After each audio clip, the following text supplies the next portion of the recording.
That's nice. But it is not the topic for today's discussion. Maybe we'll come back to that. Maybe I'll work that up into a new piece and bring it back. My assignment for next week. What to do with that? So, what is the topic for today? Today, we're talking about a book written by Maurice Emmanuel, titled 30 Songs from Burgundy. And you may ask, who is Maurice Emmanuel, and why is this book relevant to our discussion here? Well, let me answer those questions in an order different from the order that I asked them in.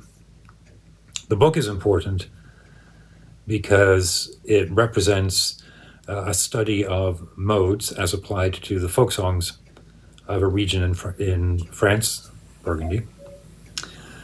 And Messiaen would have known this book. Now, we are going to be delving into a detailed study of Messiaen's modes over the next few months. But in preparation for that study, I thought a little bit of context around the kind of information Messiaen would have known about modes before he entered into the documentation of his own techniques. What did he learn as a student? What was generally understood about modes? And what might he have learned about not just what a mode is, but how to think about modes and how to organize information about modes. This book does all of those things. What Maurice Emmanuel accomplishes in this text is to provide a survey of the modal, melodic, and harmonic structures, gestures, and characteristics of the folk songs of Burgundy. He organizes them in a particular way. And so I think what this book does is it presents the idea that modes and the use of modes can be turned into a study, a survey. Now that may seem self-apparent to us, but I don't believe that it would have been necessarily the case 100 and some years ago. So I think the idea that there's this book that explains what modes are and gives examples of modes, I think that is an influence on Messiaen's ideas when he gets around and gets the time to sit down and write a book on his own modal techniques in the techniques of my musical language. Maurice Emmanuel, who was he? Well, he was a professor of musicology at the Conservatoire from the early 1900s up until 1936. And in that capacity, he would have taught Messiaen. And in that capacity, he introduced Messiaen to the idea of modes. Now, Messiaen mentions Maurice Emmanuel in the introduction to the techniques of my musical language. He doesn't reference this book, the Burgundy songs. He references a survey of Greek theory that Maurice Emmanuel also wrote, and which we'll look at in a couple of weeks once I've tracked down a copy and done a little bit of translation on it. So I thought it would be useful to talk a little bit about Emmanuel, talk a bit about this book, so that when we start to dig into how Messiaen thinks about modes, we've got some background. We understand what he might have thought of as not just how the study of the modes, but how to approach a study of modes, how to approach a survey of musical information. Other information about Maurice Emmanuel, who's a name I'm sure is unfamiliar to you. He was completely unknown to me until I read the introduction of techniques. And in fact, for this reference to the Burgundy songs, I can't remember where I saw it referenced. It was in some essay about Messiaen somewhere, perhaps by Peter Hill or Andrew Shenton or Nigel Simeon, one of those Messian scholars. Emmanuel published this book in 1919, dedicated to a Julien Tirceau. Now, I'm always interested who the dedicatees of these books are, and Julien Tirceau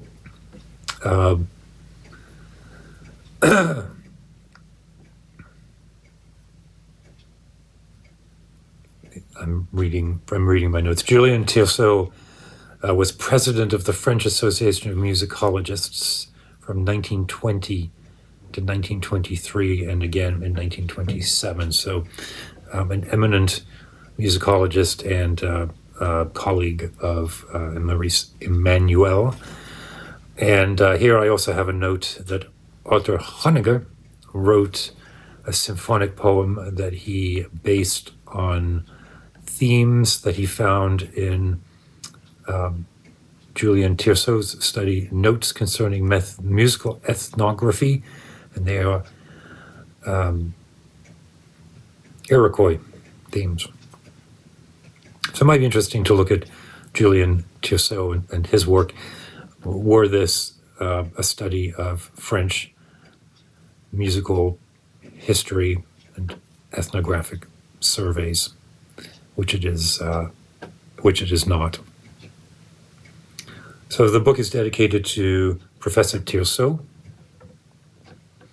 and it begins with about a 20-page introduction where Emmanuel lays out not just what he's going to do, but why he's going to do it. And it's quite a personal essay. It begins with a description of the journey a person would take were they to leave Paris and travel to Burgundy.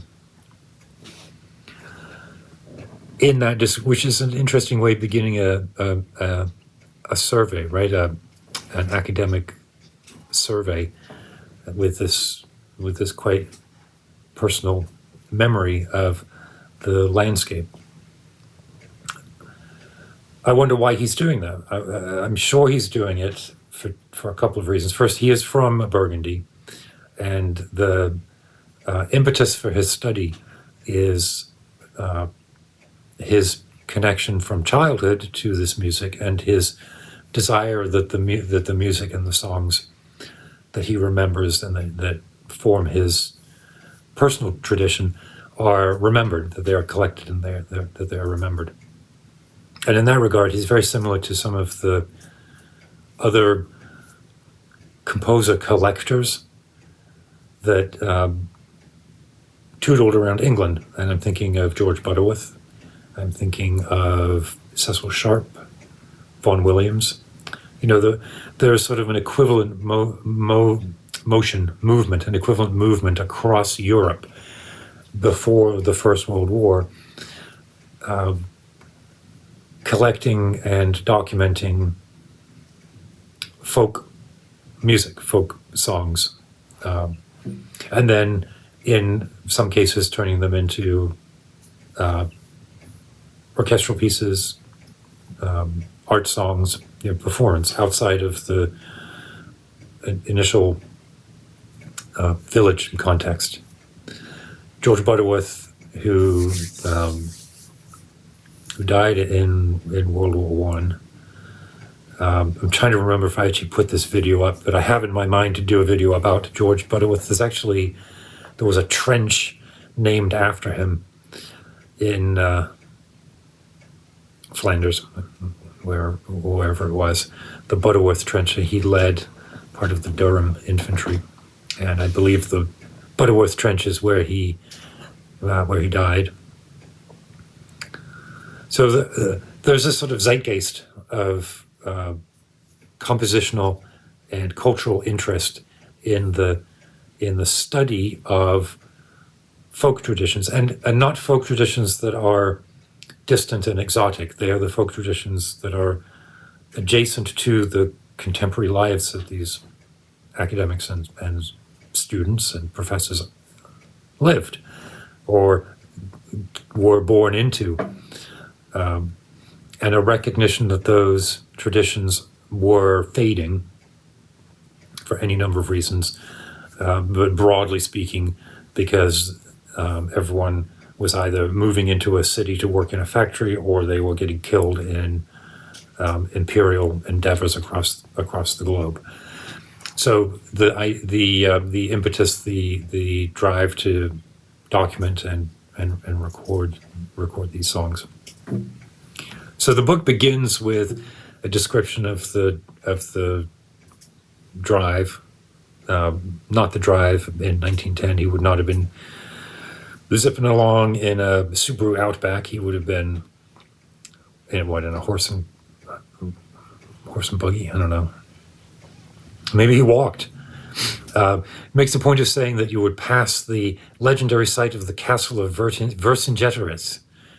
It was sort of the French author, except that there was historical evidence that Vercingetorix actually lived. King of the Gauls, captured by Caesar, taken in humiliating circumstances to Rome, and ever after representing the pride of the Gauls. And then from there, a quick transition to the countryside. He notes that the sky is bluer and luminous as you get closer to Burgundy.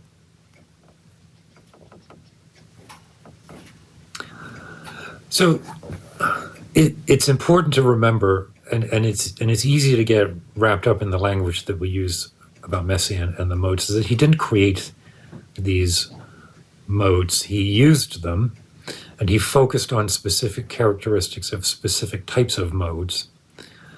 But he didn't invent them. The modes, the idea of a mode predates notated music.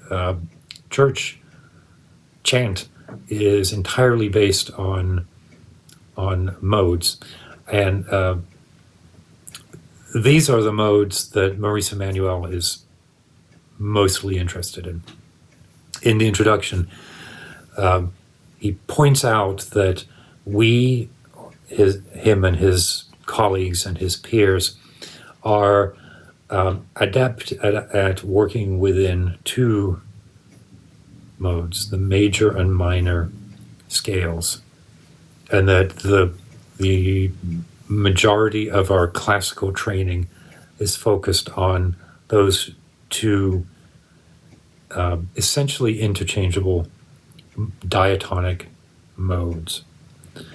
And so Emmanuel in this book is looking to shift that perspective. Right? So this all predates the kind of general acceptance of non-functional harmony. It is perhaps part of the movement that is taking compositional techniques and applying non-diatonic, but not non-tonal techniques. And that's a distinction that's worth pausing there, because of course in 1905 and 1910, we are 40, 50 years past Wagner. We are hearing music that is stretching the bounds of tonality, but our oral construct is still essentially unchanged from Renaissance.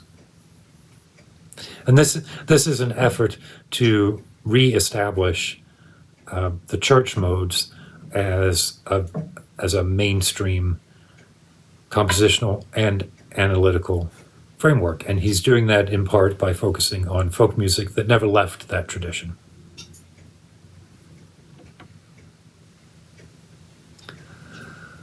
So what else does he say? He points out that he's going to avoid talking about the source and the relationships of the songs themselves. So he's not doing a textual study or a study of transmission. He's not looking to see how a song evolved from village to village or over time. He's taking a snapshot of today, and he's looking to deliver these, he calls them monuments of popular art.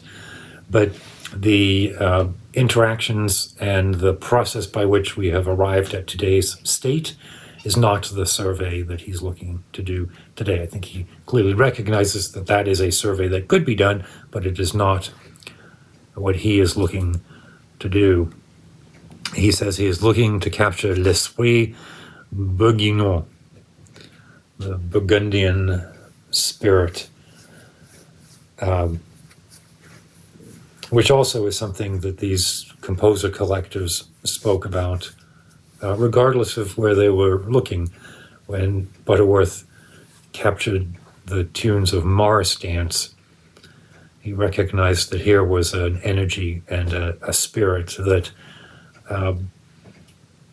perhaps was missing certainly in his life, potentially in what he viewed as the deteriorating modern life. So there's a danger here of romanticizing the past, of the rural past of these places. That's not the interest of Maurice Emmanuel either. Neither was the interest of Butterworth. They had a connection to this music and a real strong, noble intention to capture and preserve and restore to a place of meaning within the culture.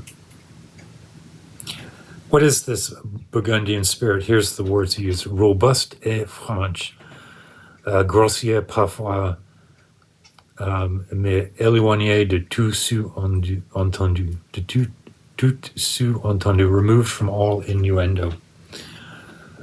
Robust and frank, and perhaps occasionally a bit gross or a bit rude. Again, spoken like a true Parisian, remembering his rural roots, just like Butterworth, Vaughan Williams, and Sharp spoke as they looked at their Morris and country roots in England. My dad used to make a stew every once in a while on a weekend. He would call it a bœuf bourguignon. He made it in this terribly dangerous old pressure cooker. This was before Instapots existed with seals and computers that measured. It was just an aluminum pot that you clamped down, and then you would adjust a nozzle to let pressure build up. And he would use it in the noble French tradition of taking cheaper cuts of meat and turn them into a delicious meal. He would throw all that in there with some carrots and some red wine, pressure cook it up. And I have memories. I can't call them fond because I was terrified of that freaking pressure cooker. Man, that would have been maybe the late 70s in northern England.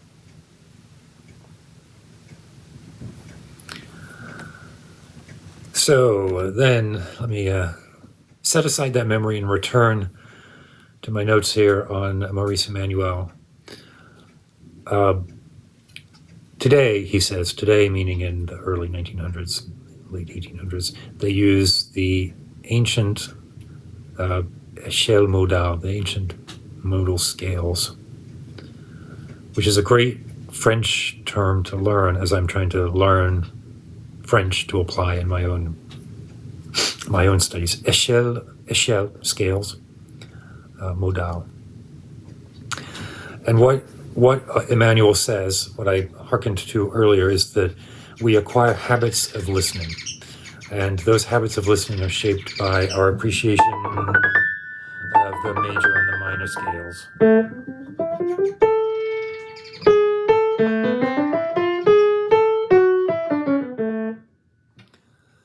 He references Rameau more than any other composer, which makes sense. He criticizes the emphasis on the major and minor scales because they're essentially the same with only a degree difference, the placement of a minor second difference. So the study of the Burgundian songs is in part a study of the church modes. And when he lists out the songs, he provides a description of which mode is being used. He makes a note that it's not always easy to decide which mode is being used. If the 6th and 7th notes are missing,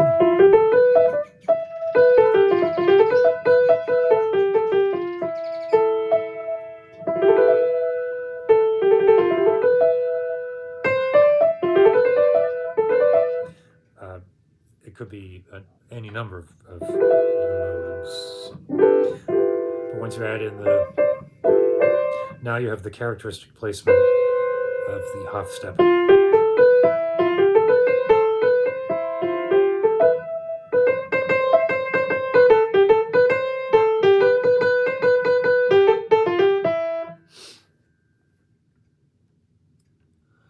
This is not what Messiaen is interested in when he talks about modes. When we begin our study of modes, the characteristic that Messiaen is primarily interested in is how many times can you transpose that mode until the mode repeats the same pitches, whether it's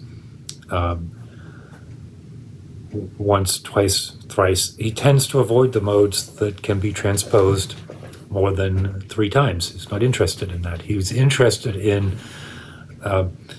the limitations that come from writing harmonic and melodic material within a mode that can only sustain a certain number of transpositions before you are back where you started from. He's not interested in the idea of identifying 8 modes who are different from each other by the relationship of the tetrachord, but then can be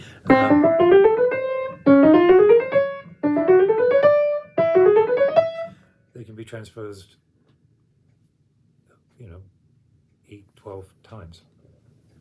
Messiaen has no interest in that, which does not detract the significance of this kind of study to the work that Messiaen is doing. This is the milieu into which Messiaen arrives as a student. And you can see how a study of modes, the church modes, then applied to a set of pieces, is a framework that Messiaen recapitulates in his own study. It's a framework I find interesting as well. One of the projects that I keep intending to do, and perhaps this summer will mark my engagement with this project. I want to take an electromagnetic survey of the street that I live on, Penn Avenue, here in Pittsburgh. It's a major thoroughfare, goes right into town and then it heads out east.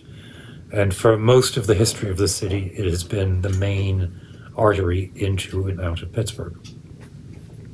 So an electromagnetic survey using receivers that are tuned to the very low frequency hum that's generated by the electric grid, our mains power, and the various uses along the way, whether it's residential, business, or for running the street signs themselves, walk the length of the street and record these sounds. And my theory is that there are characteristic sounds. There are certain types of sounds that recur, but also there's perhaps streams of a particular sound that follow a path that may be the same as the road, but may also veer off. And I can see myself articulating these as modes of frequency or rhythmic modes associated with the patterns of different objects that emit frequencies in that range. And so I can easily see myself categorizing by sort of harmonic content, because I will have a spectrographic analysis of the sound, and rhythmic context, because I will try and notate sort of the duration, the unfolding in time of these shapes. That survey then could very easily be the second part of a book that begins with a study of modes, and they're not church modes, and they're not the octatonic scale or the modes of limited transposition that we'll talk about with Messiaen. There'll be a different type of mode, but they'll be in the same intellectual tradition as what Emmanuel is talking about here. And not just Emmanuel, of course, right? Like at the same time that he is doing this and studying the folk songs, the monks at the Salem Abbey are re-establishing Gregorian chant as a practice in contemporary Catholicism, and we'll definitely be coming back to that because it is equally important, perhaps even more applicable component in terms of what Messiaen is thinking about when he delves into modes. The studies that Manuel did of these songs and the Greek modes, absolutely important. But the influence on the resurgence of Gregorian chant and the study of the documentation and notation of Gregorian chant is equally important, absolutely seminal for Messiaen. So let's see, I'm going on a bit here. I mentioned that the book begins with a couple of very personal anecdotes. The description of the journey to Burgundy, his childhood home, is one of them. But he also tells a story of his work with a man called Charles Bignan, who is the generation before Maurice Emmanuel and served as something of a mentor to the young Maurice, bringing him into work on several projects. So Bignan also transcribed some of the same songs. He had a different approach and a different goal, but he was an earlier collector of the songs of Burgundy. And Maurice Emmanuel was, I guess, essentially an assistant, and was at one point given the task of notating the sketches that Bignan had written. And Emmanuel says he confesses to having failed this exercise, and he crippled the scales. Here's what he says. He says, his harmony lessons me faisant tomber dans l'erreur. His conservatoire training caused him to fall into a catastrophic error, because what he did was he corrected the songs. He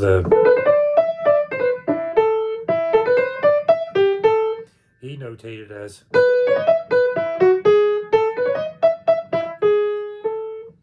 he turned the church modes into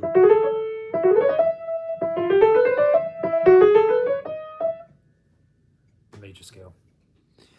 And while doing that, he ruined the relationship with his mentor. He insisted that his correction was correct and not, in fact, a misunderstanding of the effort. And he notes that a tremendous coldness came between the two of them for decades.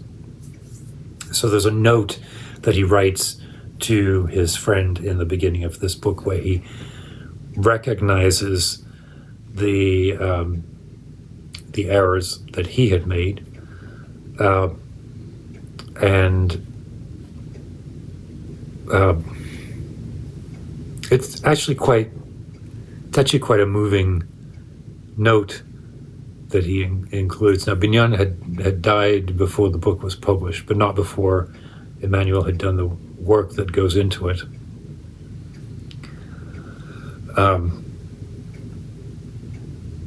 It just goes a long way to show how, it goes a long way to show don't be an asshole. And I'm looking, not in the mirror, I'm looking at the video while I say this. It's very easy to it's very easy to know your own correctness. Let me rephrase that. It's very easy to know my own correctness and allow that to violate the more important bonds. Because my correctness may actually be wrong, and even if it is true, is it necessary? So look, here now he's talking about, he's got a couple of songs that he's gonna talk about. What's his approach to some of these things? He says, where it is unclear, okay, so where the modes could be unclear, he says two things. First, pick one and be consistent. And I think that's very good advice. Harmonize, fill in the melody, but you've made a choice. If it isn't entirely clear from what you've heard or what you've notated, make an assumption and then stick to it. He is not looking for polymodality. He's not trying to write Scaramouche by Neo or any of the other absolutely wonderful neoclassic compositions that are shortly to be written in the interwar periods in France, perhaps the most wonderful period of composition. I don't know, you Poulenc, Honegger, Ravel, of course Debussy. It's just such a wonderful, rich, compositional experience. And I think these kinds of songs and studies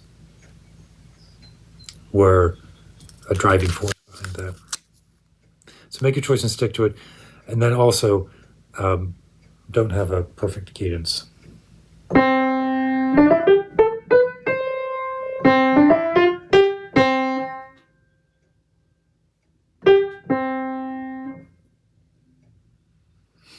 Those are the only rules. He then says he did write, he took some songs and turned them into choral settings, polyphonic settings. There's no evidence that this was ever done, but he feels like it's a valid extension of the songs, and he begs forgiveness.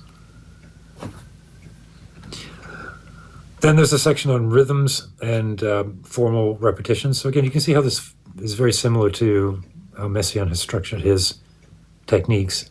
I'm not going to talk about those here. I've already spent far too long rambling on. And then for each song, he provides the mode, some commentary, some advice for execution. Execution, he's primarily talking about the lingo that's being used. It's written in there's two texts provided. One is kind of an attempt to recreate the accent, the historical accent of Burgundy, and then another written in contemporary French. And I believe he recommends that you use the contemporary French one. I think it might sound a little bit like some of the Robert Burns poems might sound to my ear when Burns is writing in a Scottish patois about haggis. It's just not worth the effort, I don't think. So Emmanuel recommends using the not translation, but the representation of the text in modern language. Then the whole book, the 30 songs, the index to the 30 songs, there are three. They are listed by mode, so you can look at all of the songs that are in the same mode. Then they are listed by region, and you can look and see which village, which songs came from the same locations. And then there's a chronological listing. And then the 30 songs themselves appear.